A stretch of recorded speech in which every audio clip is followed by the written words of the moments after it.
তুমি যেভাবেই হোক বাবার সাথে ইমিডিয়েটলি দেখা করো। আচ্ছা দেখা তো করবোই, গ্র্যাজুয়েশনটা শেষ হোক অ্যাটলিস্ট। তোমার গ্র্যাজুয়েশনের জন্য বাবা মাকে বাসায় বসায় রাখবে না।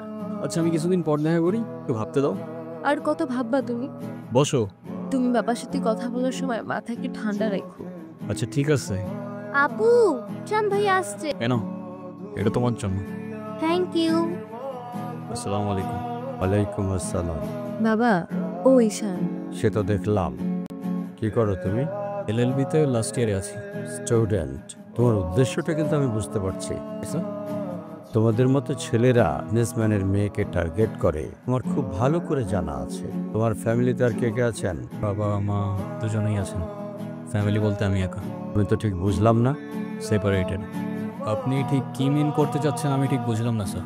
ক্যারেক্টারের প্রবলেমটা কার ভিতরে ছিল, আমার বাবার মার? আরে সমস্যা তো আপনার ক্যারেক্টারে। Even know the basic manners. কিভাবে কারোর সাথে কথা বলতে হয় সেই ভদ্রতাটাও শেখেন নাই আপনি। হোয়াট ইউ মিন ভাই তোমার মতো ছেলে? হ্যাঁ, কি টার্গেট করছি আমি? আর টাকা? অবভিয়াসলি। আর হয়তো আমার ব্যাকগ্রাউন্ড সম্পর্কে ধারণা নেই স্যার। আপনাদের মতো সো কল্ড বিজনেসম্যান আমার বাবার অফিসের লাইন দিয়ে দাঁড়িয়ে থাকে।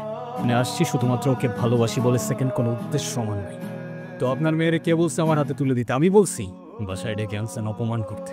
আপনি যদি মনে করেন আপনি চিৎকার করে আমাকে দমায় রাখতে পারবেন, then I can make more noise. তুমি এটা কেন করলা? অনেক কষ্ট করে ম্যানেজ করছি। তুমি জাস্ট একটাবার কি সরি বলো। আমি কেন সরি বলবো? বাবাকে বলো আমাকে এসে সরি বলতে, কারণ আমি সরি বলি না। বলবো না বলছি তো বলবো না, ব্যাস। তো যাও না, তোমাদের আর কেউ আটকায় রাখে নাই। আই ডোন্ট সে সরি, আমি সরি বলবো না। কখনো কখনো আমাদের ভুল না থাকলেও সরি বলতে হয়। I am sorry. আমি অনু আর এর রেসপন্সিবিলিটিস নিতে চাই। কেন সিনলিতে দেখাইতে আসছেন? আমার আর আমার মেয়ের জন্য আমি একাই না, আর কাউকে লাগবে না আমার লাইফে। ইকাটার জন্য সবাই ওয়েট করতেছে। ঈশান কোথায়? না, ঈশান না আসলে আমি বার্থডে করব না। আয়রা, হ্যাপি বার্থডে বন্ধু। তুমি আমার উপরে জেদকে কেন কষ্ট দিচ্ছ? আমার মেয়ে আমার যা খুশি তাই বলবো, আপনি বলার কি? আর কেনই বা আসছেন এখানে? কেউ না আমি, আর কখনো আসবো না। চলে যাচ্ছি আমি এই শহর ছেড়ে। এমনিতেও এই শহরে আপন বলতে তেমন কেউ নেই আমার।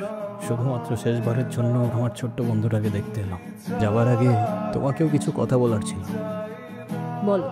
বাবা মা থাকতেও ভালোবাসাটা কখনো পাইনি। খেলা থেকে একা একা থাকতে শিখে গেছি।